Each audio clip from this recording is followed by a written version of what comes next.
middle range, but for like a one-handed sword, it's actually on the higher range, I would say. Usually the mid-range, it's usually at the hand swords are like 22 to 25 with an elemental ability. Yeah, and this one is just a regular sword. But the cool thing about the Master Sword is that it regenerates after it breaks in like 10 minutes, which 10 minutes in Zelda is pretty much nothing. I mean, But I also think that's long. yeah, I agree. But like, it has to have some like drawback for it to be an unlimited. Can't just be totally invincible. I don't disagree with their decision. I was just hoping for a sword that I could use all the time. But if you use it inside of the castle, It doesn't go away, and it's much more powerful. So it has like some story roots to it that make sense and stuff. So I think that's cool. And also, I've also heard the Halayan shield is in the game, and I heard it's hard to find.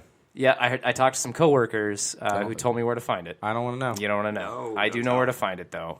Some old coworkers. Buddy, Shout out to Jim. If we do, I don't know if we're Kyle. doing scenarios today, but if we do scenarios, the loser, you get to spoil that for him. No way. I don't know. That's that. I mean, I'll win, but no. Buddy, tell us how you're playing the game right now. This blew my mind. It doesn't surprise me at all. Our Nintendo expert. How are you playing the game? So He's an asshole is what how is he playing it? Asshole.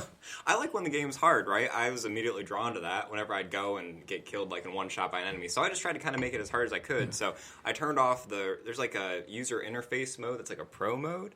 It turns off the mini map. It turns off like your sound sensor, and basically all you have is just the scenery around you and like the hearts up in the corner.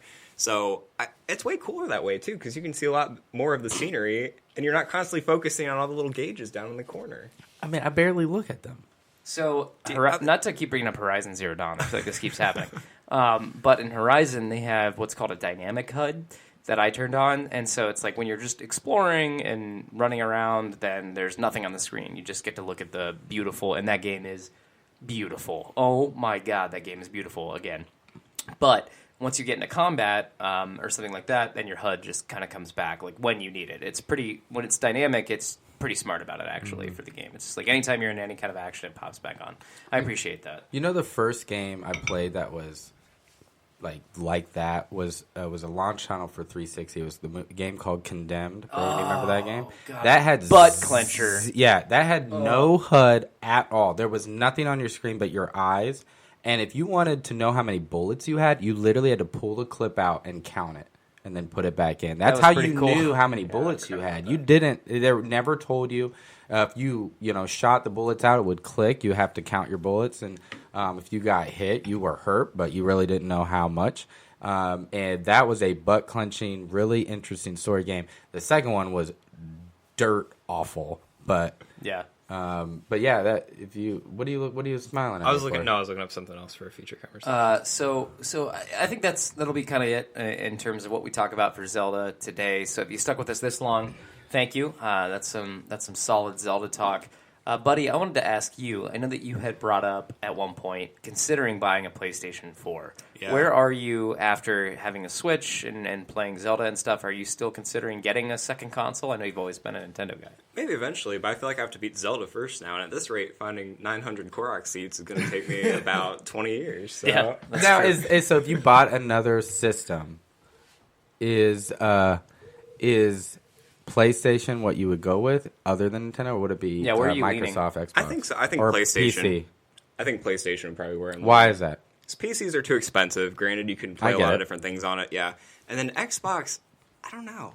I just feel like there are more games I'd want to play on a PlayStation than an Xbox if I look at the two side by side. Like the exclusives, like Uncharted and yeah, Uncharted, things like that. Is Horizon Zero Dawn on Xbox also? You're right. PlayStation. Yep. Just PlayStation, yeah, like that kind of thing. Yeah. I think PlayStation has more of those that appeal to me. We can definitely respect that. I mean, obviously. I get that. I've always been an Xbox guy, but I think somewhere along the line, Xbox seems to have sort of lost its like connection with its users. Like I think these like hardcore broy games like Halo and Gears of War. Now I like those games, but I liked those games a lot when I was in high school and stuff. And Halo, I only still play it because of the absolute nostalgia that I have for it, and I think the multiplayer is the best first-person shooter multiplayer you can play. Like I think it's hands down better than Call of Duty. That's not my thing. Halo's the best. But for some reason, like the exclusives for Xbox seem to really skew towards hardcore broy. And I think the exclusives for PlayStation kind of skew towards story-driven RPGs that have like really deep, strong single player experiences, which is kind of what I'm into right now as a gamer, to be honest. And so as much as I like Xbox and I continue to get it, I actually like Forza is a great game. Like I don't play a lot of racing games, but Forza is fantastic. Halo I still love, and I still do like Gears of War. I guess I still like those bro-y games. But overall, like the quantity of solid single player experience games that are available on PlayStation 4, I think are. I can't really argue against you. I really actually don't know. It's not that I disagree or agree. The reason I don't have a PlayStation is I just don't like the controller. That is the only and single reason I don't have one. If I enjoyed the controller, not saying it's a bad controller, it's just not for me. But otherwise, I'd probably have a PlayStation. Other than that, it's literally I can't stand that controller. I literally despise it. How do you feel about like the Joy-Cons? Like when you play, I love them. Like I think they're great. What is your mode? Do you slide them into the grip? Do you play separately? I put them in the actual controller like it's a controller. Now I don't do a lot of handhelds. I think on the side of the like when you're doing when you mobile or whatever, I think that's fine. I have not played with them separate with one in each hand. I've not done that yet. I haven't had a need to or a reason to. I just like the controller. I like it when it's in the grip. I like it when it's in controller mode. I think it's a very well made controller. I really do.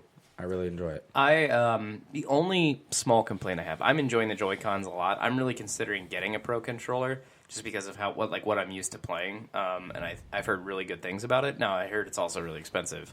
It's like $70 or something, which, you know, when you compare that to an Xbox One. It's because of the battery. So Yeah. it's like you're getting a battery pack. And an Amiibo for reader. $10. An Yeah. Amiibo reader, Right. which is expensive technology. And so you're I also get getting that. a D-pad, which you don't Yep. have a D-pad on the Joy-Cons. Bigger so. buttons. Does it make a difference? Bigger buttons. But so here's Yeah, my I don't know. only issue It's up so to you. far with the Joy-Con is playing in handheld mode when you've got the two pieces on the actual screen itself. I feel like my right thumb gets really cramped. Do you guys get that at all? Like your right thumb is lower than it needs to be when you're moving the joystick around on the right Joy-Con. That's my only gripe so far. I have a real strong right thumb. Yeah, so I don't that was your high school nickname, the strong right thumb.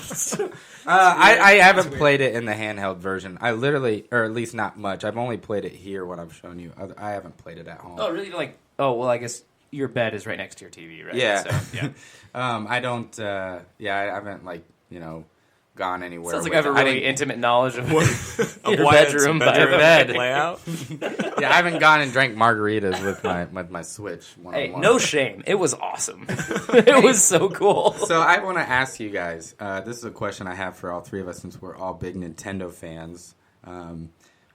What Nintendo game, past or present, do you feel nobody could beat you at, or you are the best at? Even if it's single player, you're like, I am Give the Buddy some time on Yes, this. I am the best. Even if it's single player, like nobody's better than me at Mega Man. I know it's single player, but I could beat that thing with like never get hit or your GoldenEye multiplayer, whatever it is.